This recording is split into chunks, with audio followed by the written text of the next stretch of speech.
Friends नमस्कार, Neetu study हम में आपका बहुत-बहुत स्वागत है। फ्रेंड्स हम व्याकरण से क्वेश्चन देख रहे हैं। चलिए आगे कंटिन्यू करते हैं। कुछ, किसी, कोई, नहीं आदि शब्द किस प्रकार के सर्वनाम हैं? ऑप्शन ए संशयवाचक, बी अनिश्चयवाचक, सी निश्चयवाचक, डी संबंधवाचक। राइट आंसर है ऑप्शन बी अनिश्चयवाचक। कुछ, किसी, कोई, नहीं आदि शब्द अनिश्चयवाचक सर्वनाम है। जिस सर्वनाम से किसी निश्चित वस्तु का बोध ना हो उसे अनिश्चयवाचक सर्वनाम कहते हैं। जैसे उसने कुछ नहीं खाया। क्वेश्चन नंबर 174 है, निम्नलिखित में कौन सा शब्द सर्वनाम है? ऑप्शन ए आप, बी मोटा, C Yamuna, D Kashi. Right answer है ऑप्शन ए आप। दिए गए शब्दों में आप सर्वनाम है। संज्ञा के स्थान पर प्रयुक्त होने वाले शब्द सर्वनाम कहलाते हैं। जैसे मैं, तुम, वह, यह इत्यादि। मोटा शब्द गुणवाचक विशेषण है तथा यमुना और काशी शब्द व्यक्तिवाचक संज्ञा है। क्वेश्चन नंबर 175 है, निम्न में से संयुक्त वाक्य का चयन कीजिए। ऑप्शन ए जो मनुष्य विद्वान होता है उसका सभी सम्मान करते हैं। बी जो परिश्रम करता है वही आगे बढ़ता है। सी मैं कश्मीर गया था और वहां से फल ले आया। यही राइट आंसर है। मैं कश्मीर गया था और वहां से फल ले आया यह संयुक्त वाक्य है। जिस वाक्य में साधारण अथवा मिश्र वाक्यों का मेल संयोजक अवयवों द्वारा होता है उसे संयुक्त वाक्य कहते हैं। जिस वाक्य में दो या दो से अधिक सरल वाक्य अथवा मिश्र वाक्य अवयवों द्वारा संयुक्त हों इस प्रकार के वाक्य लंबे समय और आपस में उलझे होते हैं। जैसे मैं रोटी खाकर लेटा कि पेट में दर्द होने लगा और दर्द इतना बढ़ा कि तुरंत डॉक्टर को बुलाना पड़ा। इस लंबे वाक्य में संयोजक और है जिसके द्वारा दो मिश्र वाक्यों को मिलाकर संयुक्त वाक्य बनाया गया। इसी प्रकार दो सरल वाक्यों को जोड़कर संयुक्त बनाया जाता है।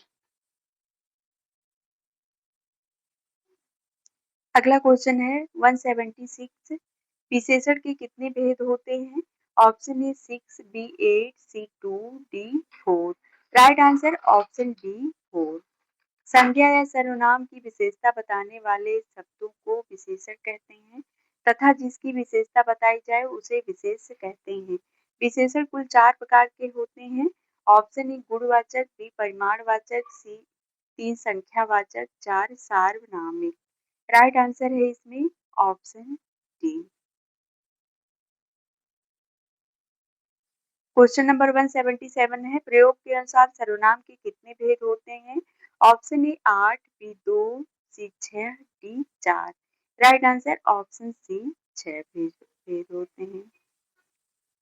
नंबर 1 पुरुषवाचक सर्वनाम, 2 निजवाचक, 3 निश्चयवाचक, 4 अनिश्चयवाचक, डी 5 संबंधवाचक, 6 प्रश्नवाचक। क्वेश्चन नंबर 178 है, मुझे थोड़ी चाय दो। इस वाक्य में कौन सा विशेषण है? ऑप्शन ए समुदायवाचक, बी परिमाणवाचक, सी गुणवाचक, डी संख्यावाचक। राइट आंसर ऑप्शन बी परिमाणवाचक। मुझे थोड़ी चाय दो वाक्य में थोड़ी शब्द परिमाणवाचक विशेषण है। परिमाणवाचक विशेषण से किसी वस्तु के माप तौल का बोध होता है। थोड़ी शब्द अनिश्चित परिमाणवाचक विशेषण है। क्वेश्चन नंबर 179 है, मैं नहीं जानता कि वह कहाँ है। इस वाक्य में रेखांकित वाक्य किस प्रकार का उपवाक्य है? ऑप्शन ए क्रिया विशेषण उपवाक्य, बी विशेष उपवाक्य, सी क्रिया उपवाक्य, डी संज्ञा उपवाक्य। राइट आंसर ऑप्शन डी संज्ञा उपवाक्य। मैं नहीं जानता कि वह कहाँ है। इस वाक्य में रेखांकित वाक्य वह कहाँ है संज्ञा उपवाक्य क्या उदाहरण है?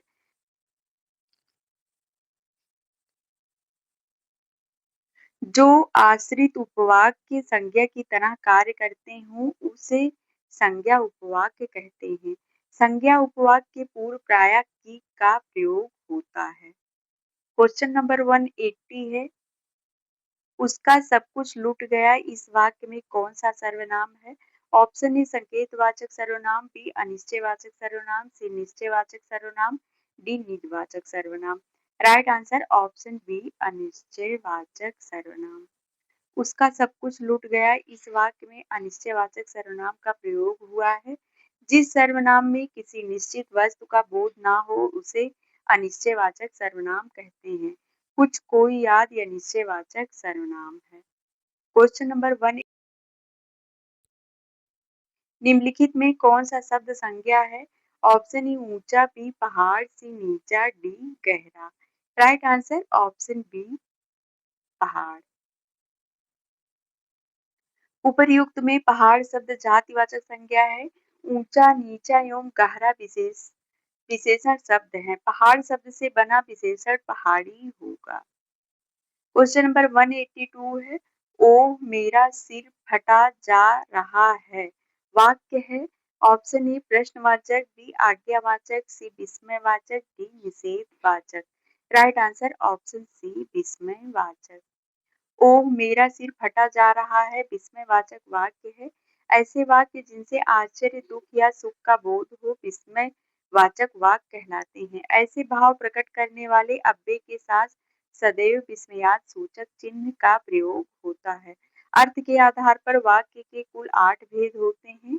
विस्मयवाचक उनमें से एक है। क्वेश्चन नंबर 183 है, उसने कुछ नहीं खाया। वाक्य में रेखांकित पद है। ऑप्शन ए अनिश्चयवाचक सर्वनाम, बी पुरुषवाचक सर्वनाम, सी निजवाचक सर्वनाम, डी संबंधवाचक सर्वनाम। राइट आंसर ऑप्शन ए अनिश्चयवाचक सर्वनाम। उसने कुछ नहीं खाया वाक्य में रेखांकित पद अनिश्चयवाचक सर्वनाम है। जिस सर्वनाम से किसी वस्तु का निश्चित बोध नहीं होता उसे अनिश्चयवाचक सर्वनाम कहते हैं। जैसे एक कोई आया है, दो दूध में कुछ मिला है। क्वेश्चन नंबर 184 है, संज्ञा पद का परिचय देते समय क्या बताना आवश्यक नहीं है? ऑप्शन ए कारक, बी वचन, सी विशेष्य, डी लिंग। राइट आंसर ऑप्शन सी विशेष्य। संज्ञा पद का परिचय देते समय विशेष्य बताना आवश्यक नहीं है, क्योंकि संज्ञा पद ही विशेष्य होता है। जैसे राघव सुंदर है। क्वेश्चन नंबर 185 है, निम्नलिखित में से कौन सा शब्द अविकारी है? ऑप्शन ए शहर, बी सुख, सी साधु, डी वाह। राइट आंसर ऑप्शन डी वाह। वह शब्द अविकारी है जिस शब्द में वचन, लिंग, कारक इत्यादि के कारण कोई विकार उत्पन्न नहीं होता उसे अविकारी शब्द कहते हैं। ऐसे शब्द हर स्थिति में अपने मूल रूप में बने रहते हैं। चूंकि अव्यय का रूपांतर नहीं होता इसलिए ऐसे शब्द अविकारी होते हैं। इनका व्यय नहीं होता अतः वे अव्यय हैं। जैसे जब, तब, अभी, उधर, वहां, आ, ठीक इत्यादि। क्वेश्चन नंबर 186 है, निम्नलिखित में भाववाचक संज्ञा शब्द है। ऑप्शन ए पंडित, बी मेधावी, सी बुद्धिमत्ता, डी लघु। राइट आंसर ऑप्शन सी बुद्धिमत्ता। बुद्धिमत्ता भाववाचक संज्ञा है।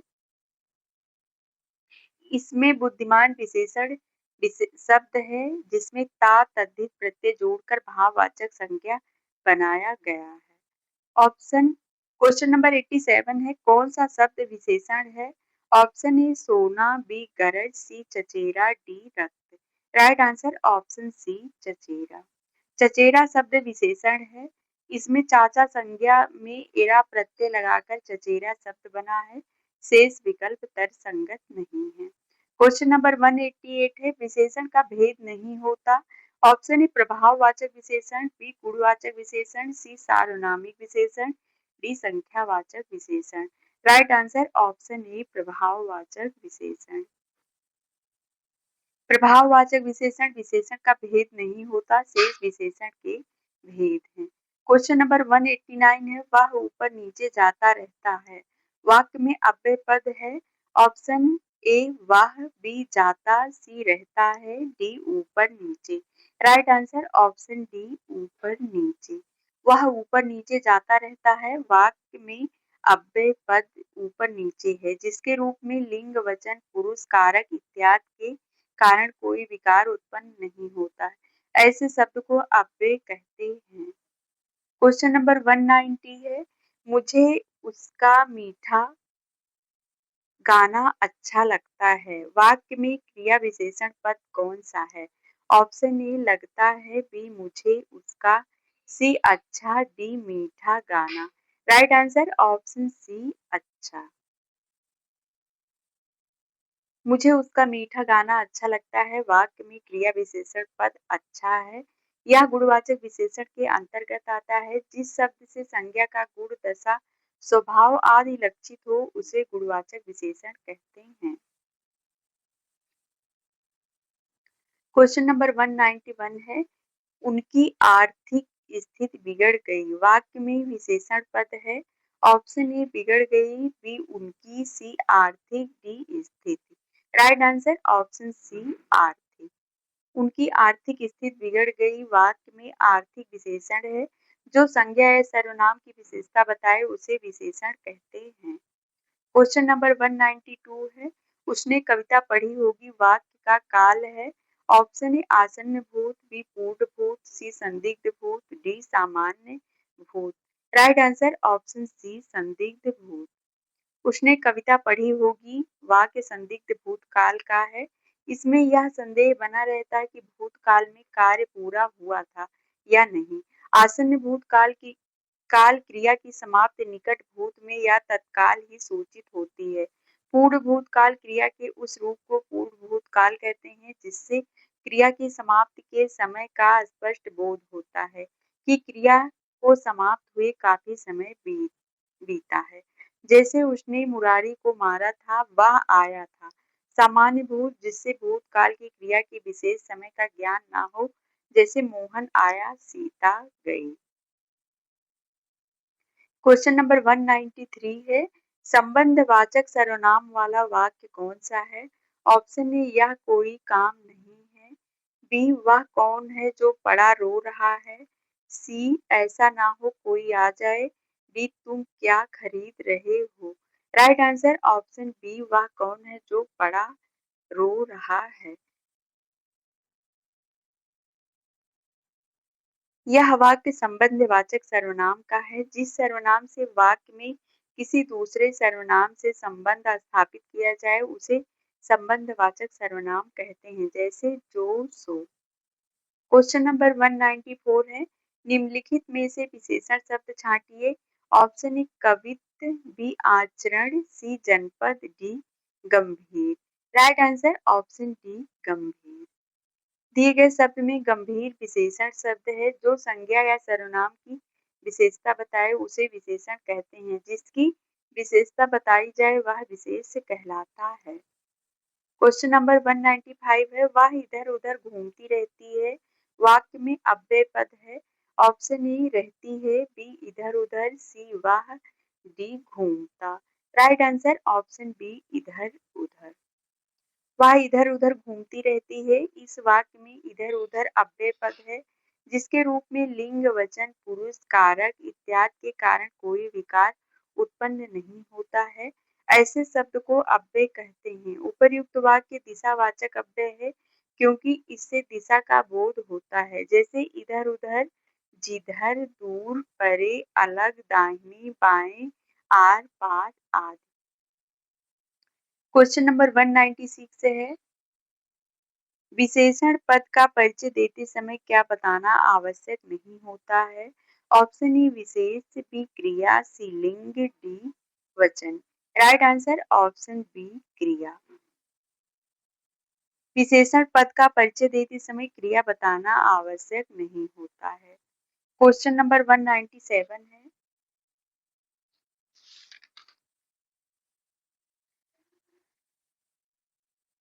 सुश्री हिमा दास दौड़ में प्रथम स्थान पर आई हैं। वाक्य में भाववाचक संज्ञा शब्द क्या है?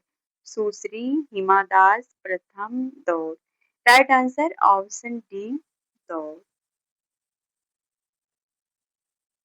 क्वेश्चन नंबर 198 है, वाक्य में क्रिया विशेषण पद कौन सा है? परीक्षा नजदीक है, कुछ पढ़ भी लो। ऑप्शन ए परीक्षा, बी नजदीक है, सी कुछ, डी पढ़ भी लो। राइट आंसर ऑप्शन सी कुछ। परीक्षा नजदीक है, कुछ पढ़ भी लो वाक्य में कुछ क्रिया विशेषण पद है क्योंकि यह पढ़ना क्रिया की विशेषता बता रहा है। क्वेश्चन नंबर 199 है, निम्नलिखित में विशेषण शब्द चुनिए। ऑप्शन ए शक्ति, बी प्रभा, सी सन्यासी, डी पाक्षिक। राइट आंसर ऑप्शन डी पाक्षिक। दिए गए शब्दों में पाक्षिक विशेषण शब्द है। यहाँ पक्ष संज्ञा विशेष तथा इक प्रत्यय लगाकर पाक्षिक विशेषण शब्द बना है। क्वेश्चन नंबर 200 है, निम्न में से कौन सी प्रेरणार्थक क्रिया नहीं है? सीखना, बी लिटाना, सी जगाना, डी बुलाना। राइट आंसर ऑप्शन ए सीखना। सीखना प्रेरणार्थक क्रिया नहीं है। जिन क्रियाओं से हमें इस बात का बोध हो कर्ता स्वयं कार्य न कर किसी दूसरे को कार्य करने के लिए प्रेरित करता है, वो प्रेरणार्थक क्रिया कहलाती है। जैसे लिटाना, जगाना और बुलाना, दिलाना, लिखाना, पिलाना आदि। क्वेश्चन नंबर 201 है, दासत्व किस प्रकार की संज्ञा है? ऑप्शन ए व्यक्तिवाचक, बी पदार्थवाचक, सी जातिवाचक, डी भाववाचक। राइट आंसर ऑप्शन डी भाववाचक। दासत्व भाववाचक संज्ञा है। भाववाचक संज्ञा का निर्माण जातिवाचक संज्ञा, विशेषण, क्रिया, सर्वनाम और अव्यय में प्रत्यय लगाकर होता है। यहाँ दासत्व में दास जातिवाचक वाचक संज्ञा है जिसमें त प्रत्यय लगाकर दासत्व भाववाचक संज्ञा बना। भाववाचक व द्रव्यवाचक संज्ञा का प्रायः बहुवचन नहीं होता है। क्वेश्चन नंबर 202 है, सब पेड़ में सब किस प्रकार का विशेषण है? ऑप्शन ए गुणवाचक, बी अनिश्चित संख्यावाचक, बी परिमाण बोधक, डी निश्चित संख्यावाचक। राइट आंसर ऑप्शन बी अनिश्चित संख्यावाचक। सब पेड़ में सब अनिश्चित संख्यावाचक विशेषण का प्रकार है क्योंकि यहाँ सब शब्द पेड़ की कोई निश्चित संख्या नहीं बता रहा है। क्वेश्चन नंबर 203 है, पहले से बहुत धीरे बोलने वाला में कौन सा पदबंध है? ऑप्शन ए क्रिया विशेषण पदबंध, बी क्रिया पदबंध, सी विशेषण पदबंध, डी संज्ञा पदबंध। राइट आंसर ऑप्शन ए क्रिया विशेषण पदबंध। पहले से बहुत धीरे बोलने वाला में क्रिया विशेषण पदबंध है। क्रिया की विशेषता बताने वाले पदबंध को क्रिया विशेषण पदबंध कहते हैं। ये हमेशा क्रिया के पहले प्रयुक्त होते हैं। क्वेश्चन नंबर 204 है, विधेय के अंतर्गत आता है। ऑप्शन ए क्रिया, बी कर्ता, सी कर्म व क्रिया, डी कर्म। राइट आंसर ऑप्शन सी कर्म व क्रिया। विधेय के अंतर्गत कर्म व क्रिया आता है। वाक्य के उद्देश्य और विधेय दो भेद होते हैं। वाक्य में जिसके विषय में कहा जाए वो उद्देश्य होता है और इसमें कर्ता का विस्तार होता है। वाक्य में उद्देश्य के बारे में जो कुछ भी कहा जाता है उसे विधेय कहते हैं। क्वेश्चन नंबर 205 है, निम्न में से कौन सा अव्यय का भेद नहीं है? ऑप्शन ए क्रिया विशेषण, बी संबंध बोधक, सी परिमाण बोधक, डी विस्मयाद बोधक। राइट आंसर ऑप्शन सी परिमाण बोधक। परिमाण बोधक अव्यय का भेद नहीं है। ऐसे शब्द जिसके रूप में लिंग, वचन, पुरुष, कारक, काल इत्यादि के प्रभाव बस कोई विकार उत्पन्न ना हो वह अव्यय या अव्यारी शब्द कहलाते हैं। इनके मूलतः चार भेद हैं, क्रिया विशेषण, दो संबंध बोधक, तीन समुच्चय बोधक, चार विस्मयाद बोधक। क्वेश्चन नंबर 206 है, कतिपय हिंदी व्याकरणों द्वारा संज्ञा प्रतिनिधि शब्द का प्रयोग किसके लिए किया गया है? ऑप्शन ए क्रिया के लिए, बी विशेषण के लिए, सी संज्ञा के भेद के लिए, डी सर्वनाम के लिए। राइट आंसर ऑप्शन सी संज्ञा के भेद के लिए। कुछ हिंदी व्याकरणों द्वारा संज्ञा प्रतिनिधि शब्द का प्रयोग संज्ञा के भेद के लिए प्रयोग किया जाता है। संज्ञा के निम्न भेद हैं। ऑप्शन ए व्यक्तिवाचक संज्ञा, 2 जातिवाचक संज्ञा, 3 भाववाचक संज्ञा, 4 समूहवाचक संज्ञा, 5 द्रव्यवाचक संज्ञा। क्वेश्चन नंबर 207 है, निम्नलिखित में से कौन सा शब्द विशेषण है? ऑप्शन ए मेजपोश, बी मिठास, सी सौतेला, डी सरलता। राइट आंसर ऑप्शन सी सौतेला। सौतेला शब्द विशेषण है, जैसे सौतेला भाई, जबकि मेजपोश, मिठास और सरलता तीनों संज्ञाएं हैं। क्वेश्चन नंबर 208 है, निम्नलिखित में से कौन सा शब्द सर्वनाम नहीं है? ऑप्शन ए कौन, बी कोई, सी उसने, डी 10 गुना। राइट आंसर ऑप्शन डी 10 गुना। 10 गुना शब्द संख्यावाचक विशेषण है, जबकि कौन, कोई, उसने तीनों सर्वनाम है। क्वेश्चन नंबर 209 है, हिंदी में काल निर्धारण में किसका महत्वपूर्ण योगदान होता है? ऑप्शन ए संज्ञा, बी सर्वनाम, सी क्रिया, डी विशेषण। राइट आंसर ऑप्शन सी क्रिया का। हिंदी में काल निर्धारण में क्रिया का महत्वपूर्ण स्थान है। रचना के आधार पर क्रिया के दो भेद होते हैं, सकर्मक क्रिया, अकर्मक क्रिया। फ्रेंड्स, आज के लिए बस इतना ही, मिलते हैं अगले वीडियो में।